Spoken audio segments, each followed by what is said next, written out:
Bien, nous annonçons donc exercice coordonné et diabète, quid de la pratique par le médecin généraliste, Dr Mobitang, Dr Kitenge et Soraya Aori.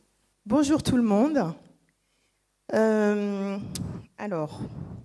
Donc je suis le docteur Mobitang, je suis la gérante de la maison de santé de Saint-Laurent-du-Maroni, qui s'appelle la maison de santé Léopold.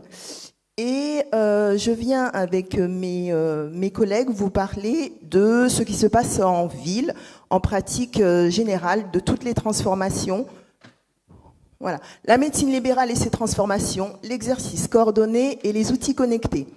Donc, par moi-même, Dr Mobitang, qui veut vous présenter l'exercice coordonné, Madame Ori, IDE Azalée, qui va vous présenter le dispositif Azalée, et le Dr Kitenge, qui vous parlera de l'outil connecté Globule.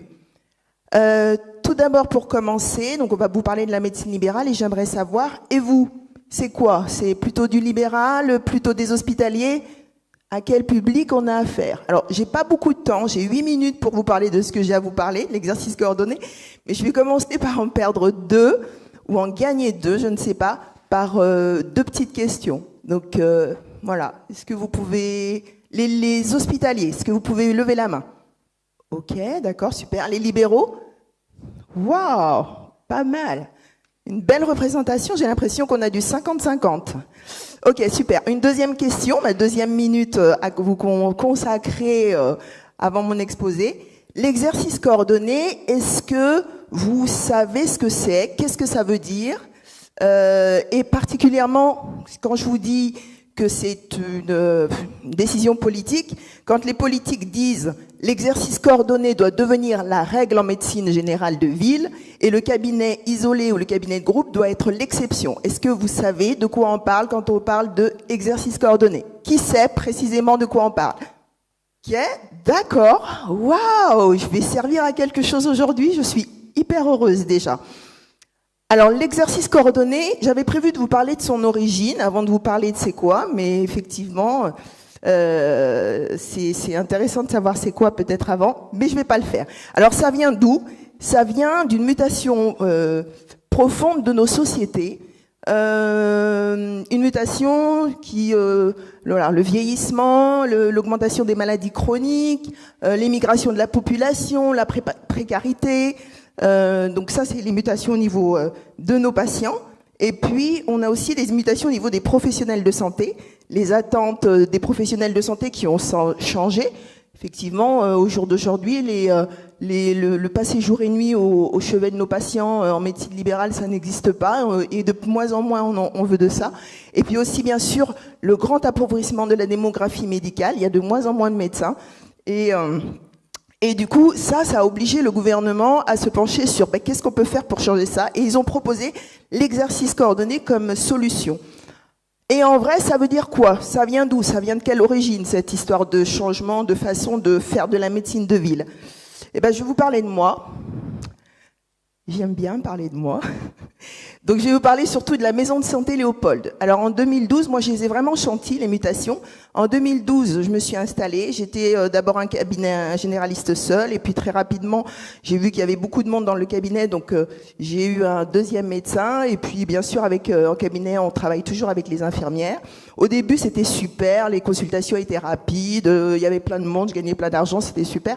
Et puis, petit à petit, vraiment, on a changé le changement. La précarité, les mouvements de population, le diabète de plus en plus présent, et puis aussi la pandémie de Covid qui s'est installée, et les consultations sont devenues vraiment de plus en plus longues, lourdes, et surtout, on faisait de moins en moins de médecine parce qu'on passait beaucoup de temps à faire du social, du psy, etc., etc.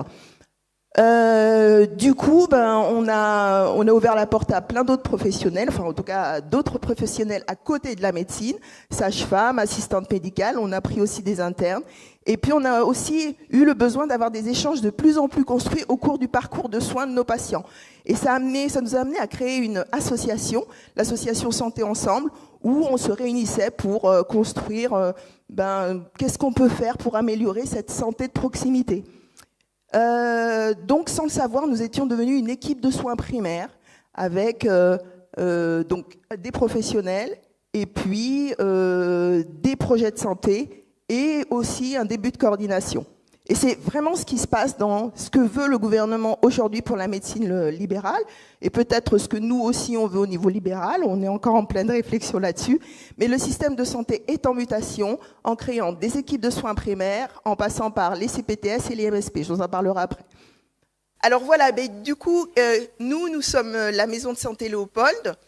Nous avons cette association, ce groupe de cette équipe. On a trouvé une jolie petite maison, on l'a mis à notre goût, et puis on est devenu une MSP. Nous avons demandé à l'ARS de nous labelliser en tant que MSP, puisque c'est exactement ce vers quoi la réponse de nos politiques nous ont amené, c'est-à-dire au jour d'aujourd'hui, pour répondre à ces consultations chronophages, à ce besoin de se regrouper pour être moins isolé, pour avoir un travail un petit peu moins dur au niveau de la médecine libérale, ils nous proposent de réaliser des centres de santé, des maisons de santé, de nous coordonner. Alors les maisons de santé, c'est quoi? C'est d'abord une équipe, un projet de santé qui est un document écrit qui est validé par l'ARS, dans lequel on décrit toutes nos ambitions pour notre patientèle, et puis une coordination dans laquelle on définit la coordination telle qu'on choisit de la faire pour améliorer donc le parcours de santé de nos patients. De la même façon, donc il y a les MSP, maisons de santé, et puis à l'échelle du territoire, le gouvernement nous a propose pour la médecine libérale de s'organiser en CPTS. Donc c'est un ensemble de professionnels de santé, ça peut être des établissements sanitaires, ça peut être des médecins généralistes, ça peut être des sages-femmes, ça peut être des kinés, donc un groupe de libéraux qui ont un projet de santé à l'échelle d'un territoire et toujours avec une coordination. Alors, et en vrai, c'est qui et ils font quoi? Alors, c'est nous, donc les professionnels de la maison de santé. On est 3 généralistes, 2 psychologues, une infirmière libérale, une assistante sociale, une sophrologue et une consultante infirmière puéricultrice. Ça, c'est les libéraux.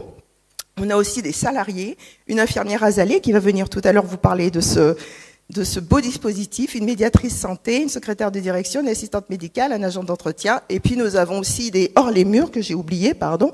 On a aussi un pharmacien et une gynécologue. Et on a toujours en stage un interne et maintenant de plus en plus un médecin PADU.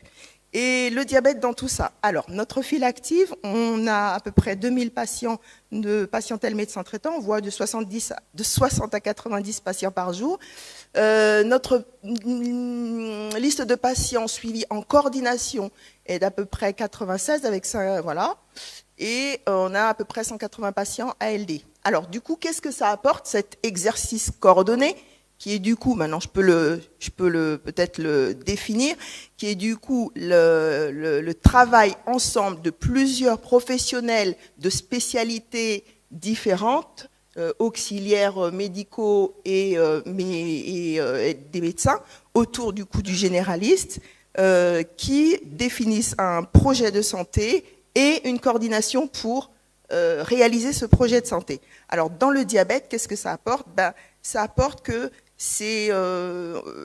ça permet aux médecins de plus se concentrer sur de la médecine et puis de déléguer tout ce qui n'est pas médical aux autres professionnels qui sont à côté. Par exemple, la psychologue, par exemple l'infirmière ETP l'infirmière azalée qui peut faire de l'ETP, et puis l'assistante sociale, et puis d'autres, tous les autres professionnels que nous pouvons, la médiatrice qui peut accompagner au rendez-vous, qui peut vraiment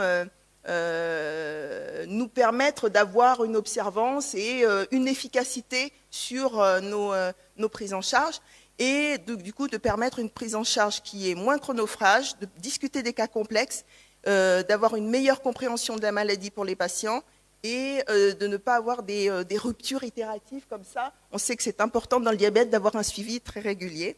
Et donc notre projet de santé, c'est basé sur ça, et ça permet du coup une possibilité de gestion en équipe, de discuter des prises en charge pluripro des cas complexes, de mettre en place des services comme l'azalée, les psychologues, les assistantes sociales, la médiatrice, de faire des protocoles, de consulter en binôme, de consulter avec d'autres services, des services hospitaliers notamment.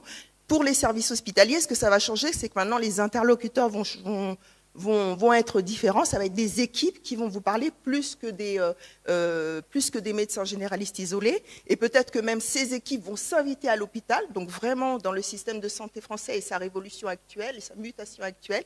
Pour les hospitaliers, ça va être également un changement. Et puis, on peut faire des ateliers, des groupes de parole. Voilà. Nos projets, c'est de développer les visites à domicile en binôme, en trinôme, de faire des patients experts, des protocoles de coopération, de la téléexpertise, et puis des réunions de concertation à l'intérieur de l'hôpital, interservices. Donc maintenant j'ai fini, j'espère que vous en savez un peu plus sur l'exercice coordonné, j'espère que j'ai tenu mes 8 minutes.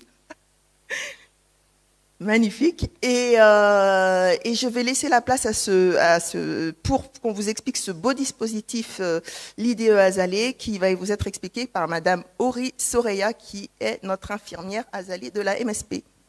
Merci.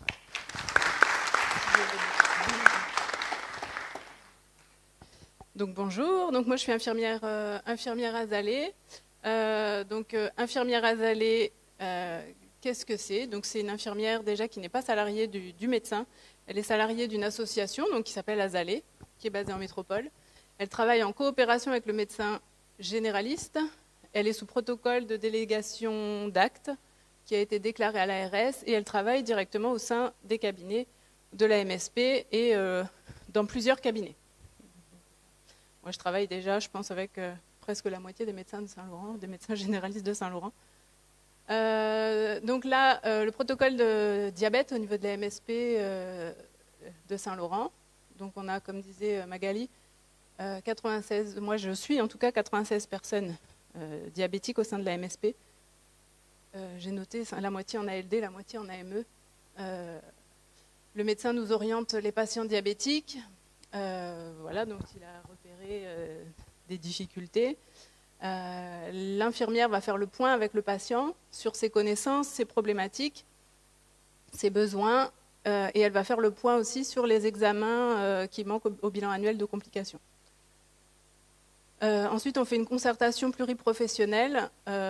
Donc, en concertation pluriprofessionnelle, on va définir le plan de soins personnalisé de santé et ensuite, on va définir si on doit orienter vers la médiatrice en santé, l'assistante sociale, parce que comme je disais, on a 50% de notre patientèle en AME, on a la possibilité de rupture chaque année, très souvent des ruptures d'AME, donc il faut les accompagner à refaire leur papier. On peut orienter vers la psychologue et évidemment réorienter vers le médecin dès qu'il y a besoin. Ensuite, organisation va organiser le suivi et les séances d'éducation thérapeutique. On les organise au cabinet, à domicile dans certains cas, si ce sont des patients qui sont à mobilité réduite, des patients très âgés qui ont fait un AVC. Voilà. Et on peut être aussi donc, en binôme, en trinôme avec patients et médecins. Le suivi, en fait, que moi, en tant qu'infirmière, je vais effectuer, donc c'est un peu particulier puisqu'il y a le protocole de délégation d'actes qui nous permet de faire ça. Je vais pouvoir prescrire le bilan sanguin, donc avec l'HbA1c, les explorations des anomalies lipidiques, la créate, la microalbuminurie. On va faire l'examen des pieds et le test au monofilament et aussi évidemment la palpation des poux. Le CG annuel qu'on va pouvoir décider de nous-mêmes de faire. Et on va le faire nous-mêmes aussi, évaluer le risque cardiovasculaire, prescrire l'examen du fond d'œil annuel, prescrire les soins de peau si besoin, orienter vers le diététicien. Alors là, j'ai noté 2 diams parce que nous, on n'a pas beaucoup de diètes sur Saint-Laurent. Et on travaille en collaboration aussi avec Diam. Il y a un diététicien qui vient à la MSP. Et on oriente vers les spécialistes diabéto, cardio, ophtalmo, etc. On peut aussi prendre en charge les autres...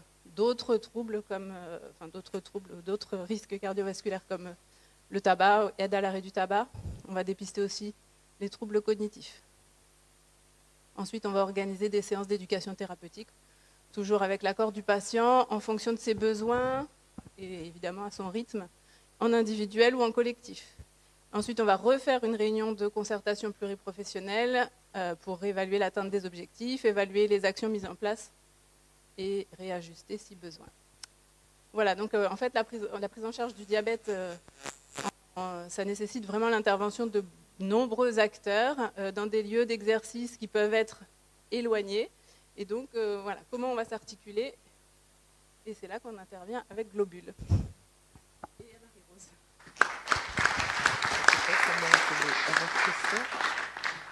Alors, moi, ce que j'ai choisi de faire dans cette présentation, je suis vraiment médecin. Alors, tout à l'heure, j'ai vu sur la diapo, il y avait marqué cabinet de ville, l'exception. Je suis médecin généraliste dans mon cabinet de ville, toute seule, sans infirmière, sans rien du tout, avec beaucoup de gens qui viennent. Donc, je me suis dit, je vais leur montrer comment ça se passe, en fait, quand je reçois quelqu'un en cabinet et ce que je vais faire par rapport aux outils qu'on peut avoir. Alors, ça, c'est l'interface de mon logiciel métier. Chacun a un logiciel métier. Et je voulais vous parler donc de ce patient que j'ai vu un jour arriver à ma consultation. Alors, comme vous pouvez le voir, je l'ai vu 3 fois. La première fois, très rapidement, c'était en 2020. Alors, c'est un monsieur qui a 55 ans, un créole, que je vois pour la première fois en 2020, adressé par le médecin du travail parce qu'il a 12 de tension et qu'il faut faire quelque chose. Au moment où je le vois, donc c'est juste là, je ne sais pas où est le truc, mais ici, en novembre 2020, d'emblée, il me parle il veut pas de trucs chimiques, il veut du naturel, et qu'il avait déjà vu un médecin traitant qui lui avait demandé de faire des examens, qu'évidemment il n'a pas fait. Et donc je le vois comme ça. En 2020, on est une période un peu particulière. Je décide de pas trop insister. Je lui recommande de faire des exercices physiques, de faire un contrôle de l'automesure de la pression artérielle et de faire un bilan. Bien entendu, ce monsieur, je le revois 3 ans après, donc le 19 septembre. Et là, il vient me voir parce qu'il est très fatigué, parce que la tension est toujours élevée. Il me parle de différentes choses qu'il a, des fourmillements dans les jambes. Et il me montre son bilan d'il y a 3 ans. Il avait une glycémie à jeun qui était à 1,7. Il n'a rien fait de plus que ça. Voilà. Bon, je l'examine quand même. Et puis il me dit qu'il pisse beaucoup le soir. Et qu'il a perdu beaucoup de kilos. Et qu'il est très, très, très fatigué. Bon, mon examen, finalement, il est assez pauvre. Je crois que j'avais vu juste une pâleur des conjonctives. La tension, évidemment, très haute. Il n'y a pas d'organomégalie. Donc, je lui dis de faire un bilan. Nous sommes le 19 septembre. Il revient pratiquement 1 mois après et il m'amène son bilan. Et dans le bilan, qu'est-ce qu'on trouve? On a une glycémie à jeun qui est à 4 grammes. Je crois qu'il a battu le record de l'hémoglobine glyquée que j'ai pu avoir en cabinet de ville, puisqu'il est pratiquement à 15%. Il a une microalbuminurie à 490 mg, la créate, les PSA et le bilan hépatique, tout est normal parce que éventuellement un processus tumoral m'avait fait demander tout ça. Donc, je me retrouve en cabinet devant un monsieur qui a, donc manifestement, il est en train de déséquilibrer son diabète avec des complications rénales et probablement des complications neurologiques de neuropathie. Qu'est-ce que je fais avec ce monsieur qui est très fidèle? Il vient 3 ans après, 1 mois après. Je pourrais lui faire un courrier qu'il aille aux urgences et qu'il se débrouille. Sauf que je sais qu'il y a quand même quelque chose que je peux faire. Et qu'est-ce que je fais? J'appelle, alors la diapo suivante, c'est un téléphone, c'est le diabéto de garde. Alors je sais qu'il y a un diabéto de garde qu'on peut appeler quand on est en désespoir, tout seul dans notre cabinet. Et c'est ce que j'ai fait. Donc j'ai eu... voilà. Voilà, j'ai eu donc le diabéto de garde qui finalement m'a donné toutes les informations et j'ai pu le diriger aux urgences. Alors, l'idée de ce pratico-pratique, c'est que je me suis dit, on va essayer, Nadia, j'espère que ça va marcher. Je vais appeler le diabéto de garde. On va voir si ça marche le week-end. Donc là, je l'appelle. Je vais mettre le haut-parleur. Oui, ma doctoresse, bonjour. Allô? Je voulais taper ce matin, mais j'ai dit, bon, il n'a peut-être pas me répondre. Non. Excusez-moi, là, c'est pas le diabéto de garde.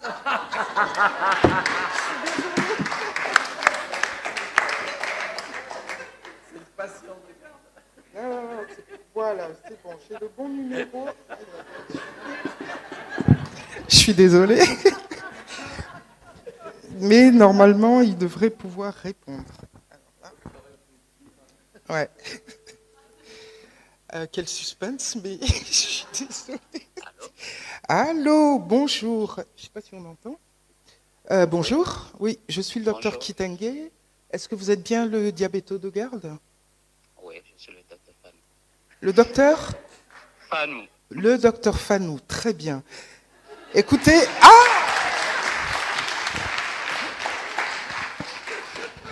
Bon, on va raccrocher. Voilà, ça c'était la démonstration que je voulais faire. Comme quoi, même si on est isolé tout seul dans notre cabinet, on a toujours la possibilité d'appeler le diabéto de garde pour nous donner les instructions et ce qu'on devrait pouvoir faire quand on se sent un peu seul et que surtout quand on veut prendre en charge correctement finalement ce patient qui me revient dans un état un peu bien avancé. Quoi qu'il en soit, donc, ça c'est dans le contexte de l'urgence, enfin semi-urgent, mais urgent quand même. Et là, j'ai encore fait des bêtises. Au secours, monsieur, il n'est plus là. Je ne sais pas comment. Voilà, il faut récupérer. Ah bah c'est bon. Alors, voilà. Et là, maintenant, je voulais vous parler de l'outil Globule. Voilà, l'outil Globule, qu'est-ce que c'est? Alors, c'est effectivement un outil que moi, j'utilise assez souvent. On a eu pas mal de formations à ce niveau-là, en tant que médecin généraliste dans notre cabinet. Alors, qu'est-ce que cet outil Globule permet? En tous les cas, il permet d'échanger des informations entre les professionnels de santé dans le contexte de la prise en charge de patients communs. Ça veut dire que voilà, on va communiquer, accompagner, appuyer lorsqu'il y a des parcours de coordination comme ça. L'idée, c'est aussi d'optimiser le lien avec les hôpitaux. Et il faut savoir qu'on peut l'avoir sur notre portable. Et c'est une messagerie instantanée de santé qui a une simplicité d'utilisation qui est intuitive, rapide, comme un SMS, et surtout qui est sécurisé parce que ce sont des informations médicales qui circulent. Alors, je suis obligée de me déplacer pour aller sur mon clavier et je vais faire comme si j'étais donc dans mon cabinet avec des patients. Et le patient, il peut être en face de moi. Alors, je vais prendre... Là, je suis dans mon cabinet, je suis en train d'en même temps d'écrire le Safari. Voilà, je suis en même temps en train d'écrire... Ah zut, la session a expiré, on va fermer. Bon, ok, je vais pouvoir me reconnecter, c'est bon. Là, je suis dans mon cabinet, je suis sur mon ordinateur et donc je veux aller sur Globule pour pouvoir présenter ce patient. On a toujours peur que ça soit très long, mais quoi qu'il en soit, voilà, là je suis sur Globule, je vais tâcher de me connecter. Donc j'arrive sur l'interface Globule. Comme vous le prévoyez, j'ai plusieurs dossiers. Là, l'idée, c'est de rentrer mon nouveau patient dans le dossier. Je vous montre comment ça se passe. C'est plutôt pour les médecins libéraux qui sont dans leur cabinet et qui souhaiteraient pouvoir acquérir Globule. Alors, quand on finit par le connaître, donc là, je vais appuyer sur le plus. Ça veut dire que je veux créer un patient. Voilà. Donc, je vais lui donner un nom. C'est pas grave, ça va être moi, par exemple, Kitenge. Je vais lui donner un prénom. Je vais m'appeler Marie-Rose. Je vais lui donner une date. Alors, je vais mettre 01. Non. Ouais, alors, 01. 1980, par exemple. OK. Je mets que je suis une femme. D'accord. Voilà, et je vais mettre un numéro de téléphone, parce que c'est important qu'il puisse être joint. Avant de créer le patient, il faut s'assurer qu'il n'y a pas une deuxième personne qui s'appelle Kitangé. Donc, je vais cliquer sur voilà, la petite loupe là-bas pour voir si il y a quelqu'un qui est pareil. Et là, comme on peut le voir à côté, aucun élément trouvé. Donc, ce que je vais faire, je vais donc cliquer sur le bouton création du dossier. Saisie incomplète, ah oui, il faut que je mette le nom de naissance, la ville de naissance. Je vais mettre Cayenne.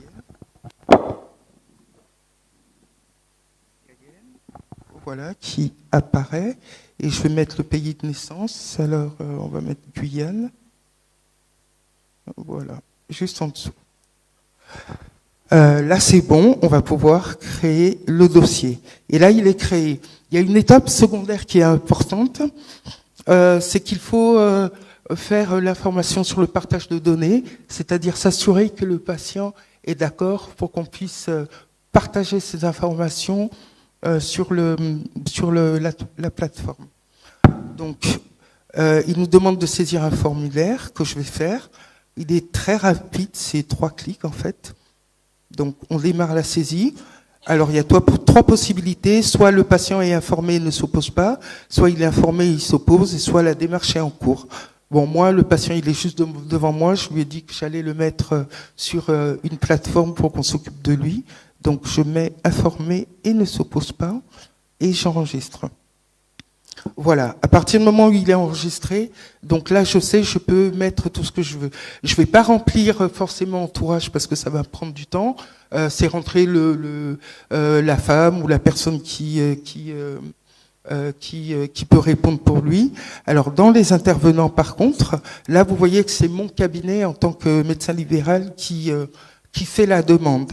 Alors je vais partager cette demande avec la structure DIAM qui se trouve donc qui s'occupe de ça. Donc je vais à structure et je vais taper directement DIAM. Voilà, c'est DIAM, la cellule de coordination. Donc ça c'est pour que, et du coup eux sur leur plateforme ils auront cette demande que je fais de ma part. Je peux rajouter un autre nom, par exemple, je vais chercher un professionnel et bien entendu, je vais rajouter le docteur Saba, si elle est dedans, mais je ne sais pas. Et elle est là. Donc voilà, ça veut dire que là, le docteur, le professeur Saba, elle intervient soit dans le cadre de la cellule DIAM, soit au centre hospitalier. Donc du coup, je vais choisir le centre hospitalier et voilà. Ça, c'est juste la partie, les gens qui vont être informés de ce patient que je vais mettre sur Globule. Et à ce moment-là, je vais faire la demande de partage. Maintenant, je vais rentrer aller dans le dossier. Allez, je suis encore à 5 minutes, mais ça va encore. Alors, je vais faire un dossier médical, donc je vais là à côté, je déroule document et je vais rentrer un document médical. Voilà, et là, il y a encore un petit plus. Il me demande, voilà, petit plus. Il me demande soit de télécharger un document existant, soit de créer un document vide. J'ai pas le temps, je vais créer un document vide. Et voilà, ça c'est le document que je vais envoyé, il n'est pas encore rempli. Je vais juste marquer que c'est la consultation d'aujourd'hui, donc du 24. Voilà. Maintenant, je vais écrire un truc ici. En fait, c'est l'observation, tout ce que je vais mettre pour la plateforme. J'ai pas le temps. Il y a plein de monde dans la salle. Le monsieur est là à côté. Alors, je retourne sur mon logiciel métier.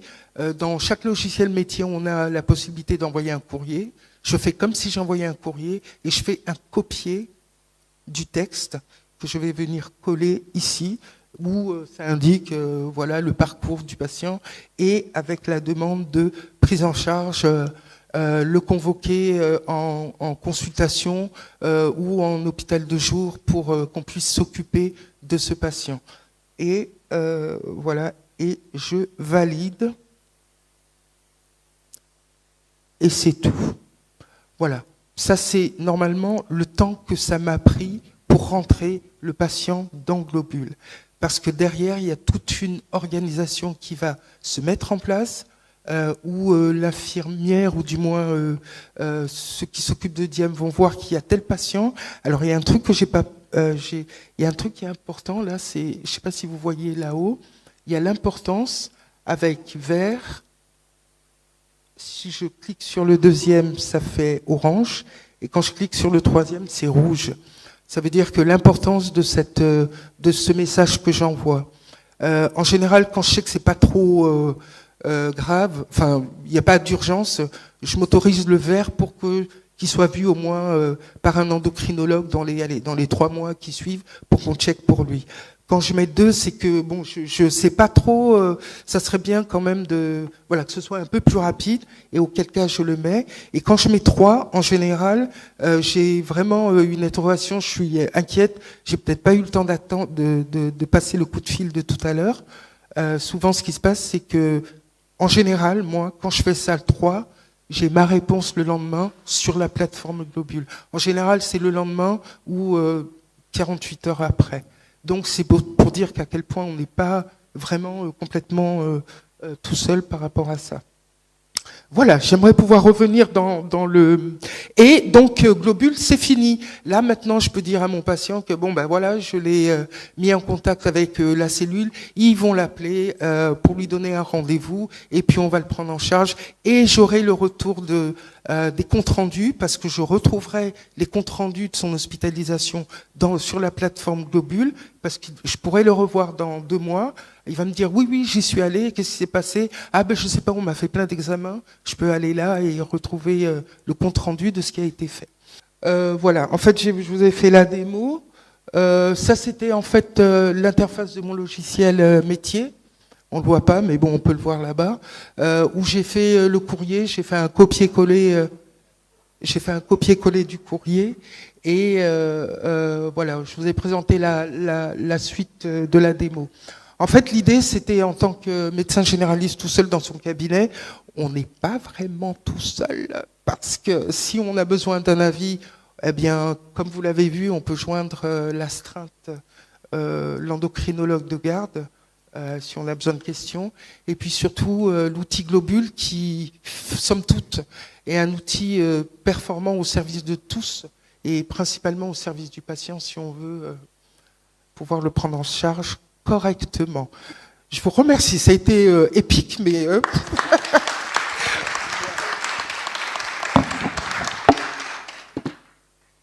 Est-ce que vous avez des questions? Moi, je peux commencer. Nadia, en fait, donc, qu'est-ce qui arrive chez toi, là, de Globule? Oui, mais qui en pratique s'en occupe? Comment ça se passe? C'est toi qui as ça sur ton mail? Tac, tac, vite, docteur Sabat? Comment ça se passe? En fait, on est plus de 150 soignants maintenant. Il y a tout le service hospitalier, donc tous les praticiens, mais également les infirmières d'éducation thérapeutique du service de l'unité mobile et une coordinatrice qui gère tout, qui regarde que tout le monde réponde bien aux messages envoyés. D'accord. Il y a les infirmières libérales, les pharmaciens, les médecins généralistes, des médecins spécialistes de ville, cardio, néphro, et c'est sur tout le territoire. Et en fait, quand les médecins nous envoient ces dossiers, nous, on partage aussi nos infos médicales. Et tous ceux qui sont dans la boucle... Excuse-moi, juste ouais. En pratique, qui est-ce qui, ting, a une alarme qui s'allume en disant, tiens, il y a Globule qui... Si elle met moi et la coordinatrice, oui. Moi, je vais recevoir là tout de suite sur mon téléphone ce qu'elle va envoyer. D'accord. Et je vais voir si c'est urgent, okay. Je réponds tout de suite. Okay. Et sinon, en général, ce qui est noté, c'est l'équipe endocrino. Donc, c'est celui qui est d'avis qui répond aussi au Globule. D'accord. Ou les infirmières, parfois, ils envoient aux infirmières d'éducation pour adapter les insulines, ou les infirmières libérales, j'en ai une à côté de moi, elles travaillent beaucoup avec l'outil, ils nous envoient les carnets, etc. Ils choisissent la personne à qui ils envoient, même si l'info est partagée avec tous ceux qui sont rentrés dans le dossier patient. Ok. Est-ce que... donc- Je vais répondre à la question que tu m'avais posée tout à Oui, l'heure. pardon. Puis on va peut-être prendre chacune une question parce qu'on est déjà Ouais. peut-être un petit peu juste. Alors, qu'est-ce que ça change par rapport à nos liens avec l'hôpital? C'était ça la question? Dis-moi. Avec l'hôpital, des MSP, parce que bon, MSP, ok, c'est parfait, mais c'est dans dans ta présentation, j'ai pas capté le moment où tu appelais l'hôpital, enfin que la présence de les interactions avec l'hôpital. Alors, c'est vraiment une transformation du système de santé de ville, l'exercice coordonné. Maintenant, est-ce que cette transformation, je répète, voulue par le gouvernement et qui va s'élargir, c'est-à-dire que dans 10 ans, il n'y aura plus que ça. Est-ce que ça, le fait que maintenant on soit plus en cabinet de groupe ou isolé, et qu'on soit plus des équipes de coordination, ça va changer notre interaction avec l'hôpital? Quid de la question? Une équipe maintenant va s'adresser aux hospitaliers et plus un médecin généraliste qui va s'adresser aux hospitaliers. Est-ce que ça va répartir les pouvoirs? Quid de la question? On est vraiment dans un système en pleine transformation. Est-ce que ça va nous donner... Moi, par exemple, c'est la première fois que j'interviens sur une estrade pour parler de la médecine libérale. Est-ce que il va y avoir plus de généralistes libéraux qui vont arriver grâce à ce système, qui vont arriver à l'université, qui vont arriver sur les enseignements de comment est-ce que ça va changer nos liens avec l'hôpital, quelle interaction on va avoir à partir de ça avec l'hôpital? Quid de la question? En tout cas, la médecine libérale est en train de changer et du coup, peut-être que ça va également changer nos liens avec l'hôpital. Mais excusez-moi, peut-être que de manière un peu plus pratique, parce que vous avez parlé à un moment qu'il y avait, je sais pas, des réunions pour discuter d'un patient avec éventuellement une intervention, hein, c'est ça, de l'hôpital. Donc en pratique, il y a quelqu'un de l'hôpital qui peut venir un jour à la MSP pour participer à une réunion où il y a plusieurs... En pratique, tout est à inventer. D'accord. C'est-à-dire que nous, maintenant, dans nos projets, nous avons décidé de venir là, la prochaine réunion qu'on a, c'est aux environs du 1er décembre, avec le service d'infectiologie. Donc on va venir avec notre petite valisette de patients VIH, on va s'asseoir à la table où il y aura tout le service d'infectiologie et on va discuter de nos patients, un par un, parce qu'on a vu que on n'y arrivait pas, qu'il y avait des prises en charge qui n'étaient pas complètes, qu'on savait pas s'ils étaient prises en charge. Voilà, notre équipe va venir, va s'asseoir, ils ont accepté, on a décidé aussi de faire ça en onco, on a décidé aussi j'en ai parlé aussi Nadia, de faire ça aussi avec le service. Donc c'est une des possibilités de la maison de santé. Est-ce que j'aurais fait ça si j'étais médecin généraliste seul, isolé dans mon cabinet ou même en cabinet de groupe? J'aurais peut-être pas forcément eu l'idée. Parce que déjà, nous, on fait ces petites réunions, ces réunions de protocole, ces réunions de concertation déjà entre nous. Donc on s'est dit, ce serait bien s'il y avait aussi des hospitaliers. Ils ont dit, oui, dans ces cas-là, vous venez. Nous, on y va, il n'y a pas de problème. C'est ça la question aussi, c'était de savoir si dans votre organigramme, il y a des différents professionnels de santé, votre relation avec l'hôpital dans un contexte de relations privilégiées. Vous avez des pré-contacts, si oui, il y a une urgence comme Globule, là c'est autrement. Est-ce que c'est prévu, c'est organisé et c'est fluide, quoi? Alors, au jour d'aujourd'hui, ce qui se passe, c'est qu'effectivement, la maison de santé à Saint-Laurent commence à être très connue. Et du coup, on a effectivement des liens privilégiés à l'hôpital. Par exemple, en ce moment, on a un médecin PADUC des urgences qui travaille à la maison de santé. Et du coup, effectivement, le vendredi, il est aux urgences et le reste de la semaine, il est à la maison de santé. Donc, quand on a besoin de choses, ou là, on avait un Evasan d'un patient qui était en neuro, oui, effectivement, c'est facilité. Il l'a vu le jeudi, le vendredi, c'est lui qui organisait son Evasan, sa prise en charge SAMU, tout ça. C'est effectivement, on peut remarquer que les liens sont différents et sont plus fluides.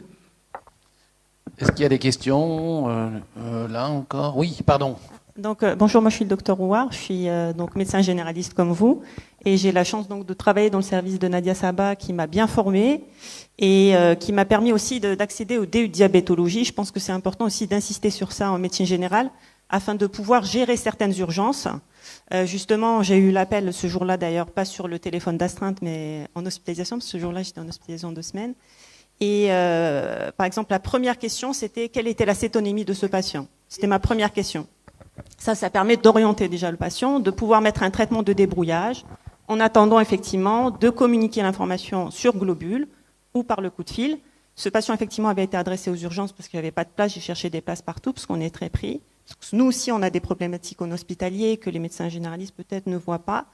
Et on a réussi à l'hospitaliser le soir même. Il est passé par les urgences. On a trouvé une place grâce à mes collègues qui se sont déménés pour trouver des places. Mais peut-être qu'aussi, il y a la partie informer et avoir accès à des formations qui peuvent être très pratiques aussi. Voilà, c'était juste un petit mot sur ça.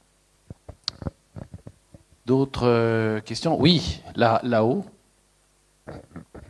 Bonjour à tous, infirmière libérale. J'avais une question. Est-ce qu'on peut rapidement revoir est-ce que vous pouvez me rappeler l'objectif en finalité de ce projet? Parce qu'en fait, en tant que libéral, toute cette pluridisciplinarité, elle existe en fait déjà. Est-ce que là, c'est le fait du côté protocole avec peut-être le gouvernement, comme vous dites, qui fait que, et du coup, est-ce que ça va s'étendre et nous décharger, nous, parce que le pluridisciplinarité, il est en une seule personne, voilà. Mais ça n'empêche qu'on a quand même les contacts, hein. On a quand même ce côté urgent de pouvoir avoir le médecin ou quoi à proximité. Mais je vais parler surtout, pourquoi ça, ce projet, cette MSP-là, qu'est-ce qu'elle va apporter ou qu'est-ce qu'elle va décharger en plus sur le libéral? Alors, merci, parce que c'est vrai que quand on a commencé la maison de santé et qu'on a vu tout ce qu'il fallait faire, coordination, machin, ça semblait comme si c'était nouveau. Et puis notre infirmière nous a dit, mais attendez, moi, la coordination, je la fais depuis, c'est pas un truc que vous avez inventé, hein. Donc effectivement, ça existe déjà. Les médecins travaillent toujours en coordination avec les infirmières. Maintenant, la pluridisciplinarité, ça va peut-être amener, ça nous amène d'autres services, et puis ça donne aussi de la facilité à notre infirmière libérale, puisqu'elle peut s'adresser non pas qu'aux médecins qui souvent est occupée, mais elle peut s'adresser aussi à l'infirmière Azalée. Notre infirmière travaille beaucoup avec notre infirmière Azalée. Oui, c'est vrai que j'ai oublié de préciser un petit peu dans la collaboration, effectivement, parce que je pense tout le temps aux infirmières libérales, et là je les ai un peu oubliées. Je fais beaucoup de liens avec les infirmières libérales. Dès que j'ai vu un patient qui est suivi par une infirmière libérale, j'appelle l'infirmière et c'est moi qui fais un peu le lien entre tout, quoi. Et elles vous contactent aussi? Oui. D'accord. Oui, dès qu'elles ont, s'il y a un patient qui est déséquilibré, moi, elles me contactent et ensuite je peux faire le lien aussi avec l'équipe de la MSP. Oui, bonjour, docteur Dejoux, je travaille également en maison de santé à Matoury. Coucou Magali. Bonjour à tout le monde. Effectivement, l'exercice coordonné avec Globule est intéressant et permet donc de coordonner les choses. On va aussi se doter d'une infirmière Azalée. Voilà, ce qu'il faut insister, je pense, c'est sur les particularités de la Guyane, la précarité de la population. Ce qui est important de rappeler, c'est que l'infirmière Azalée, c'est un dispositif d'accès gratuit pour le patient. Et ça, c'est vraiment fondamental parce que moi, je vais en maison de santé, on a une diététicienne. Et malheureusement, les patients n'ont pas tous les moyens d'accéder au conseil nutritionnel de cette diététicienne parce que c'est pas gratuit, elle est libérale. Donc heureusement qu'il y a d'autres solutions, mais je veux dire, ça peut être un frein pour le patient. La deuxième chose, je suis également dans mes nombreuses casquettes président du réseau régional de cancérologie. En Guyane, on a un problème enfin, c'est pas un problème, au contraire, c'est une richesse de multiculturalité. Et je pense que dans cette prise en charge pluridisciplinaire, c'est intéressant de travailler avec des collaborateurs qui ont également une connaissance des autres cultures, parce que la résonance d'un diabète, en termes de nutrition, en termes de représentation de la maladie, que sur une patiente amérindienne, sur une patiente bushinengue, sur une patiente européenne, caucasienne, ça n'a pas du tout la même signification. Et c'est important de tenir compte de cette culturalité. Alors je sais qu'à l'ouest guyanais, c'est encore plus prégnant, il y a cette notion de médiateur transculturel. Je ne sais pas, Magali, si tu as une démarche avec le médiateur. À Cayenne, on le ressent moins, mais c'est quand même important de faire passer des messages adaptés. Et je pense que c'est un petit peu pareil, c'est un petit peu fondamental aussi pour le dispositif Azalée, c'est d'être bien compris par le patient en termes d'éducation thérapeutique et de prise en charge des maladies chroniques. Voilà, donc je voulais un peu mettre un petit flash, un petit spot sur le sujet, parce que je pense que c'est vraiment intéressant de tenir compte du contexte particulier à la Guyane. Bon, qu'on rencontre également dans d'autres populations, je n'en doute pas, mais en tout cas ici, je pense au niveau départemental, c'est intéressant de mettre l'accent là-dessus. Voilà. Oui, nous avons la chance aussi d'avoir à la MSP une médiatrice donc, qui nous aide beaucoup par rapport à cette interculturalité, qui aide beaucoup l'infirmière Azalée par rapport à ça. Ok. On vous remercie de votre attention.